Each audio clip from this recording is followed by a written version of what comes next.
while she's finishing that, let's look over to the cream cheese, because she's just scooping, so let her scoop away. The cream cheese soup has a lot of stuff for you to get ready. Okay, so this is actually a good opportunity, because it says carrots grated. We know how to grate carrots, right? And we want the same small size you used for the muffins. It says celery, finely chopped. And I'm thinking that if it's this big, do you think that's finely chopped? No, I don't think it's finely chopped either. So I'm going to chop the celery a little bit more so it's a little smaller. Okay? The celery's being cooked, so what does that mean? Don't have to wear a glove. The apple's being cooked, so don't have to wear a glove. Okay?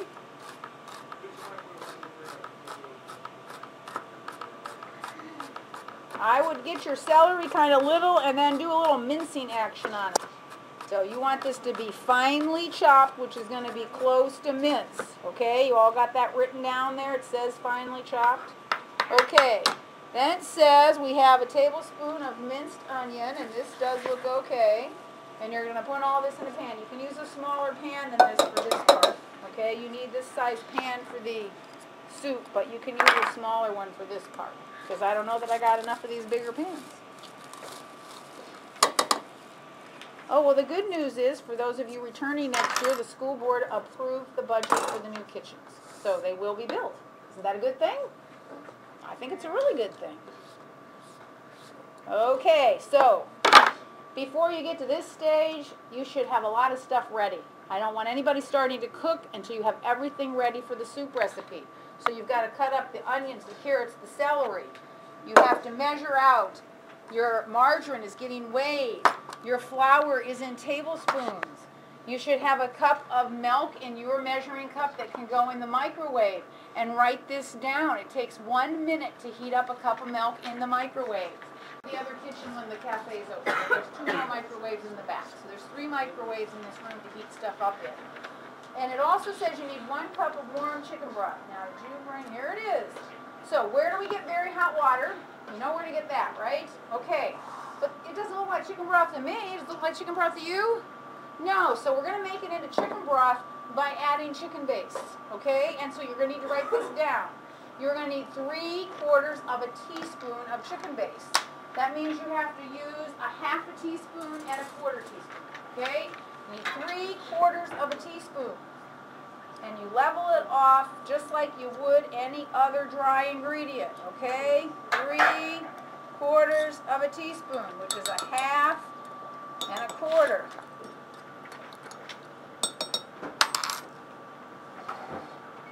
If you were making this at home, you can use a can of chicken stock if you want to.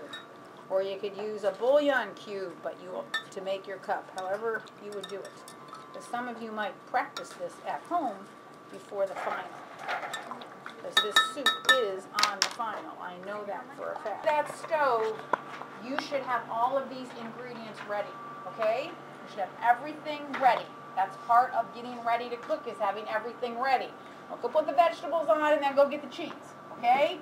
Have everything ready before you start to cook the soup. So, which one of these am I using? Right or left? Left! Good! Okay, we want this flame to be about that big. Everybody see how big that flame is? It's not this big, is it? No! Okay, we want a little lower flame. Lower flame, okay, because we want them to cook. Now, while they're working on cooking, we are going to take our margarine and we're going to melt it. It should be boiling a little bit. You should see bubbles. You should see bubbles, okay? You should see bubbles. And then if it's too bubbly, you're going to turn it down a little. It says till tender crisp. So how are you going to know if it's tender crisp? You're going to taste it. If you turn the flame up too high, the margarine's going to turn brown. I want brown margarine. Don't get brown margarine over here, okay? You just want it to be melted. Just want it to be melted. Now you can use your spatula to put it around the bottom of the pan so it'll melt for you.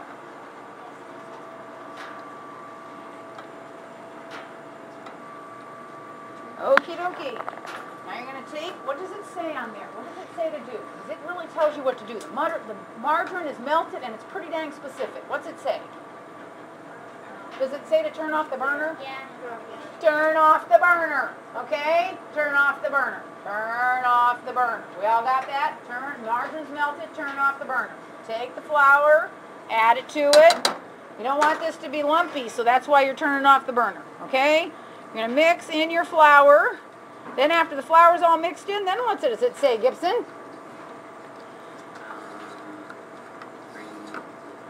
Okay, so then we have to turn the burner back on, right? Got to turn the burner back on. We're still doing fine over there. Now it should be down a little bit more. Most of the water is going to flash off the vegetables, but you don't want to burn them. Okay? Most of the water will flash off, but you don't want to burn them. You see how much is in the bottom of this pan? Not so much. Not so much is in the bottom of the pan. Okay?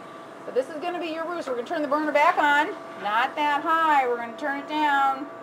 Okay? And now it says we're supposed to cook the roux for 3 hours, 2 days, 30 seconds. What does it say? How long?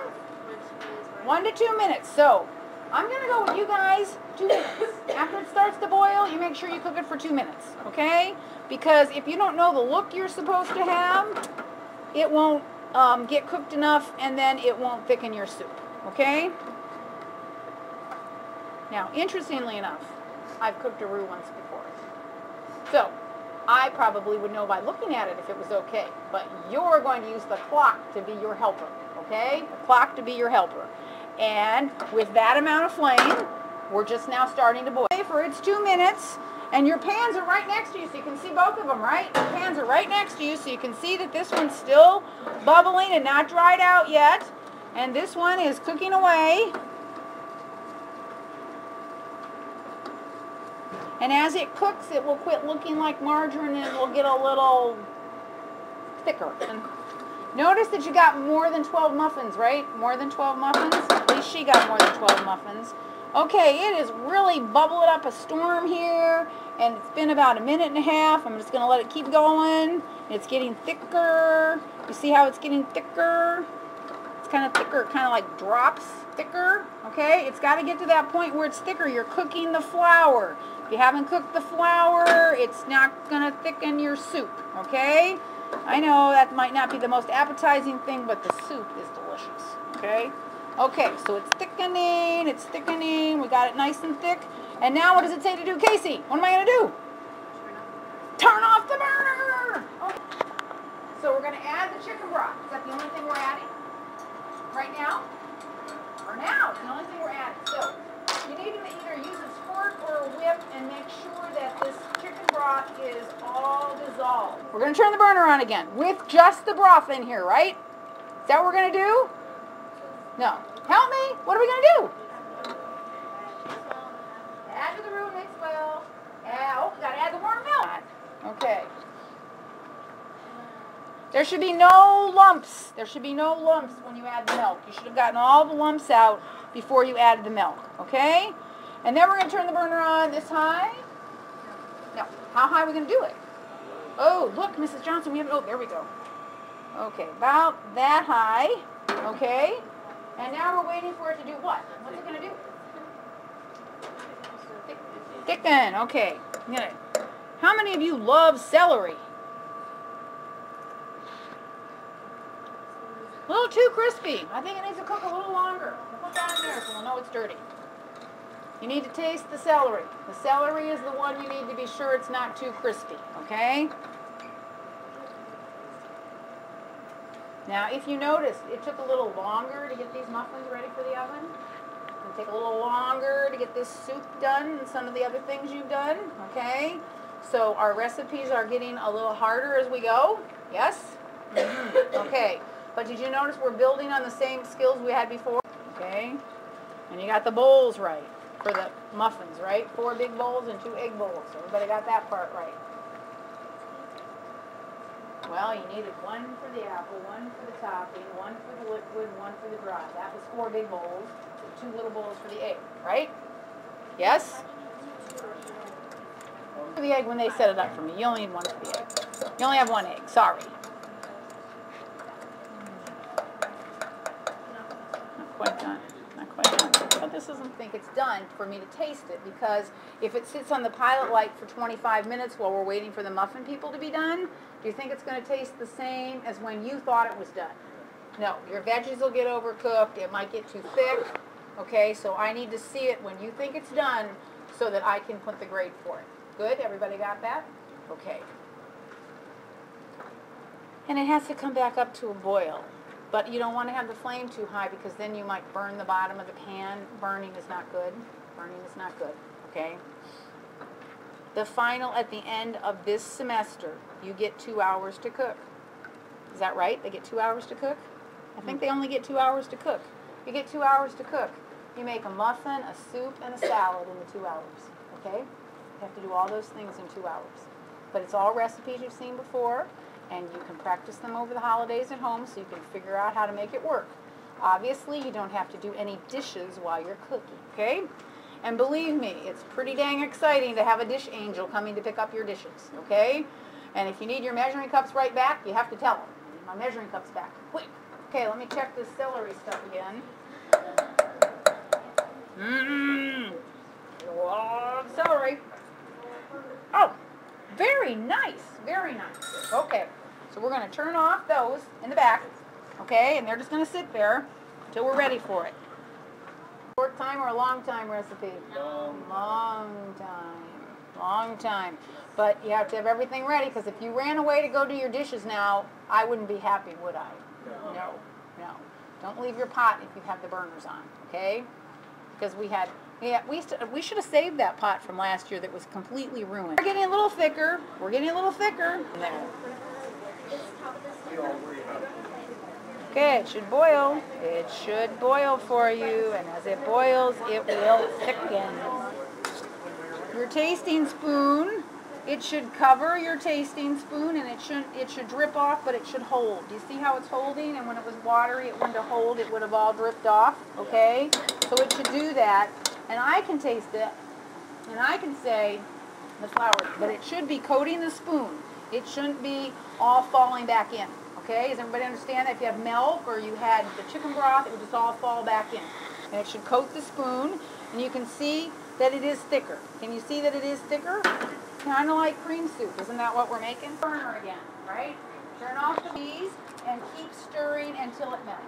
Okay? So your cheese should be in little pieces, and you're going to add the cheese, and you're going to keep stirring till it melts. After the cheese melts, we got one more step. What the heck is it, Maddie?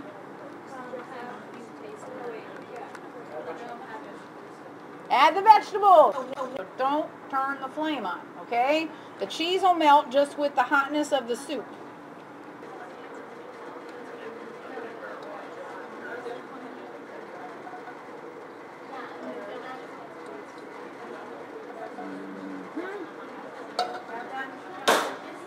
Okay. And you're going to stir them in, and remember, there shouldn't have been a whole lot of water there, and they shouldn't be burnt, okay? And then before you have me taste it, what the heck are you going to do? You're going to taste it yourself. Okay. I'm going to put the pot back up your line.